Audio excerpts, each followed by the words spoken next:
दोस्तों, जैसा कि आप हमारे चैनल पे अलग अलग तरीके के वीडियोस देख रहे हैं कि किस तरीके से एक ट्रैफिक के सब इंस्पेक्टर रुद्र प्रताप जी बलिया ज़िले के सिकंदरपुर में ट्रैफिक को कंट्रोल भी कर रहे हैं, जन जागरूकता अभियान भी चला रहे हैं, लोगों को समझाइश दे करके छोड़ भी रहे हैं और लोगों की विभिन्न प्रकार से मदद भी कर रहे हैं। आज हमारे बीच में रुद्र प्रताप जी हैं। हम इनसे थोड़ी बात करेंगे कि सर आप यहाँ पर कब आए हैं और आपकी नियुक्ति कब हुई है, और भी थोड़ी सी जानकारी आपको देंगे। सर, आपकी नियुक्ति कब की है सर? सर, अगर हम डिटेल में आपको ले जाएं तो मैं पीएससी का कैडर हूं जी। पीएससी में 92 में मैं बतौर कांस्टेबल भर्ती हुआ। फिर परीक्षा के थ्रू मैं हेड कांस्टेबल बना और हेड कांस्टेबल बनने के बाद सन 2022 में मैं सूबेदार बना। पीएससी में एसआई को सूबेदार कहते हैं।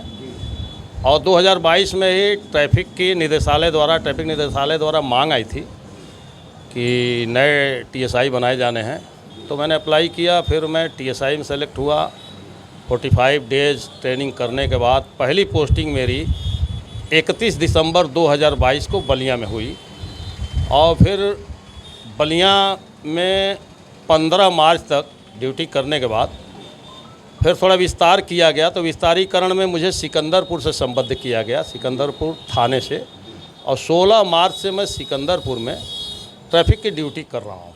देखिए दोस्तों, कांस्टेबल से सब इंस्पेक्टर तक आ जाना अपने आप में एक बड़ी लंबी प्रक्रिया है और बहुत मेहनती कर्मचारी ही नीचे से उठ कर के ऊपर तक आता है, जहां तक मुझे संज्ञान है, क्योंकि काफ़ी मेहनत के बाद सब इंस्पेक्टर की पोस्ट मिलती है। और आपको इतनी बड़ी जिम्मेदारी दी गई है यहाँ पर कि चूँकि सिकंदरपुर हमारा बहुत बड़ा क्षेत्र है और यहाँ से आवागमन भी बहुत ज़्यादा है, तो इस तरीके से जो है वो यातायात नियमों को आप कंट्रोल करते हैं। सर, ये जो पब्लिक है, कभी कभी आपको इरिटेशन नहीं होती कि इतनी धूप में आप खड़े हुए हैं, पब्लिक फिर भी कानूनों को वायलेट करती है और आप उनको बार बार एक ही बात समझाते हैं?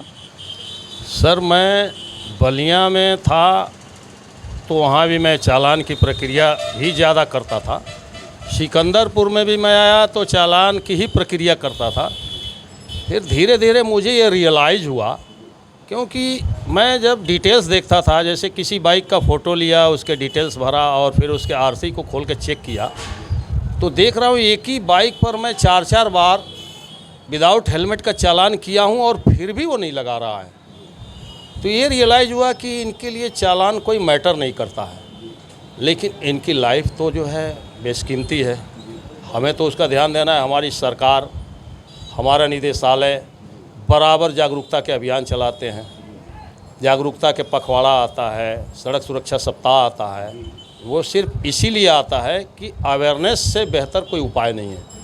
तो फिर मैंने जो है अवेयरनेस का जो है समय अवेयरनेस पे ज़्यादा देना शुरू किया, क्योंकि केवल पखवाड़ा और सप्ताह 7 दिन और 15 दिन कर लेने से मुझे नहीं लगता कि सिकंदरपुर और बलिया क्षेत्र को अवेयर किया जाए, क्योंकि इनके लिए सालों से पीढ़ी दर पीढ़ी जो कभी हेलमेट नहीं लगा रहा है, इवन आप मान लो कि उनके घर में हेलमेट ही नहीं है, वो कैसे लगाएगा?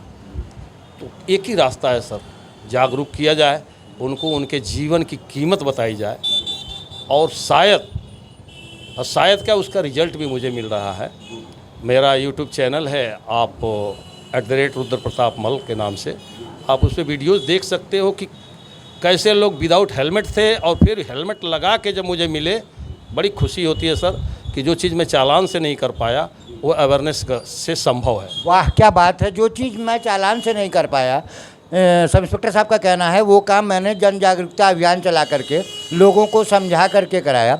देखिए दोस्तों, एयर कंडीशन जो रूम में बैठ करके जब नीतियाँ बनती हैं जनता के सहयोग के लिए या जनता की भलाई के लिए, तो हम लोग अखबारों में पढ़ करके खुश हो जाते हैं। लेकिन यहाँ ग्राउंड जीरो पे कड़ी धूप में, बारिश के मौसम में, जाड़े के मौसम में, खुली रोड पर लोगों के बीच में इस तरीके का जन जागरण अभियान यदि एक सब इंस्पेक्टर चला रहा है, तो पूरे उत्तर प्रदेश के सारे सब इंस्पेक्टर्स को, सारे कांस्टेबल्स को, सारे हेड कांस्टेबल्स को हम अपने चैनल के माध्यम से कहेंगे कि आप भी इसी तरीके का सर जन जागरण अभियान चलाइए और उसी तरीके से लोगों को मोटिवेट करिए, क्योंकि लोगों की ज़िंदगी कीमती है। ये चीज़ अखबार में पढ़ने से उतनी अच्छी नहीं लगती जितना कि रुद्र प्रताप जी के ऐसे कार्यों से दिखती है। सर, एक बात बताइए सर, कभी कभी इरिटेशन तो होता होगा, आपको परेशानी होती होगी?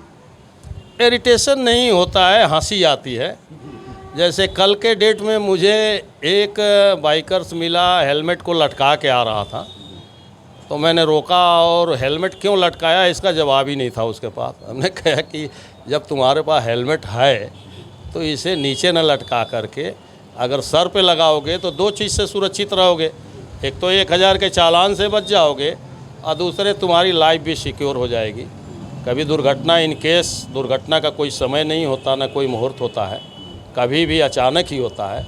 ऐसे समय में यदि हेलमेट की आदत है तभी आप बच सकते हैं। लेकिन यहाँ पर एक थ्योरी लोगों के दिमाग में है कि लगाते हैं, लेकिन कब लगाते हैं? जब बलिया जाएंगे, जब बेलथरा जाएंगे, जब गाजीपुर जाएंगे तब लगाएंगे। एक विशेष मौके के लिए रखे हैं। ये चीज़ें सुन के हंसी आती है और ये मात्र जो है इनकी नादानी है। अगर इन्हें जागरूक किया जाए कि नहीं, दुर्घटना तो कभी भी हो सकता है, जब ये चीज़ उनके माइंड में फिट हो जाएगा तो वो हमेशा लगाएंगे। कोई क्वेश्चन नहीं है कि वो न लगाएं। हेलमेट लगाना अपने आप में अपना जीवन बचाने के लिए है और इस तरीके से गतिविधियाँ हमारे ज़िले में भी चलनी चाहिए, उत्तर प्रदेश के सारे ज़िले में चलनी चाहिए, बल्कि देश के हर कोने में चलना चाहिए। दोस्तों, हम बहुत ज़्यादा समय नहीं लेंगे। आपको मैं ये बताना चाहूँगा कि आप हर साल जो है एक्सीडेंट के आंकड़े आते हैं, उन आंकड़ों को आप कैटेगरी वाइज देखें तो सबसे ज़्यादा दुर्घटना में मरने वालों की संख्या बाइक सवार की होती है, और वो भी विदाउट हेलमेट होने के कारण। क्योंकि 4 व्हीलर्स में तो काफ़ी सेफ्टी होती है, एयर बैग्स होते हैं, सेफ्टी बेल्ट होते हैं, लेकिन बाइक में कोई भी सेफ्टी नहीं होता है। सेफ्टी सिर्फ एक हेलमेट है, और भी हेलमेट सर को बचाता है। तो ये माना जाता है कि हेड इंजरी से आप बच गए तो आप जीवित रह सकते हो। तो इन सिक्योर वाहन में, जिसमें लाइफ कभी भी जो है संकट में आ सकती हो, ऐसे में एक ही अगर सुरक्षा का साधन है हेलमेट, तो हम चाहेंगे कि हमारे और भी जो दोस्त मित्र जो है ट्रैफिक में हैं तो हेलमेट पर विशेष ध्यान दें। क्योंकि 4 व्हीलर्स में, 6 व्हीलर्स में, बड़ी गाड़ियों में सेफ्टी के उपाय हैं, बाइक में उपाय नहीं हैं। तो इसलिए मैंने तो सिर्फ फोकस किया है हेलमेट, क्योंकि अपनी जन जागरूकता में मैंने अगर हेलमेट इनको पहनाने की आदत डाल दी तो यही मेरी सफलता है। हम अपने चैनल के माध्यम से एक अंतिम निवेदन करना चाहेंगे एसपी महोदय बलिया से, और शासन से हम ये कहेंगे कि इस तरीके के अधिकारियों को सर थोड़ा सा पुरस्कृत करिए, थोड़ा सा मनोबल बढ़ाइए, ताकि इस तरीके की ड्यूटी निभाने में उनको और ज़्यादा उत्साह मिले और ज़्यादा ऊर्जा मिले। दोस्तों, मैं हूं अर्यम श्रीवास्तव और आप देख रहे हैं मेरा यूट्यूब चैनल यूनिक न्यूज़ 1, और यदि आप मुझे फेसबुक पर देख रहे हैं तो आप देख रहे हैं यूनिक न्यूज़ 1। बहुत बहुत धन्यवाद।